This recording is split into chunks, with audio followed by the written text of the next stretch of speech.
told that the evolution of magic into science was purely evolutionary and that we're just smarter now. But actually, it was an orchestrated effort to take power out of the hands of women and neurodivergence. Once magic belonged to the people. It lived in the hands of the astrologers and the healers and the witches and the midwives. But then the church happened, and the church saw any healer that wasn't associated with the church as direct competition. Because if you could just go to your neighbor for something, you didn't need the church. We have to remember that for most of Europe's history, the church was also the government. So this wasn't just a religious fanaticism, this was actually the law.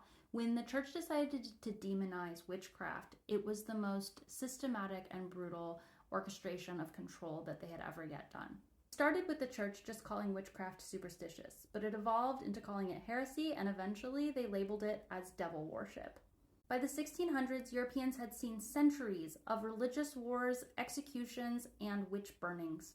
They saw their ordinary neighbors, people of their communities, tortured and burned alive. So eventually that led to some distaste with the church. But the move wasn't back to magic. It was more into a rationalist understanding. So in the Age of Enlightenment, David Hume started labeling everything that was related to the supernatural as suspect.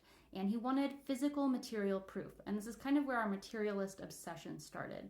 Then we invented the scientific method, which is great because it focuses on material reality and what we can actually physically do and create and repeat. But witchcraft doesn't really lend itself very well to that. First of all, it's rooted in secrecy and occult rituals that are not public. And second, it doesn't work solely in the material realm. The energy matters, and it's hard to document or quantify the energetic aspect of magic within the frame of the scientific method. So magic and witchcraft was again continued to be demonized, plus the stain that the church left on it, its reputation, still exists today. We've come a long way with material understanding. We've had a lot of breakthroughs and innovations and what some might call miracles. But I wonder what would happen if we took our materialist understanding and merged it back more with our spirituality, magic, and intuition.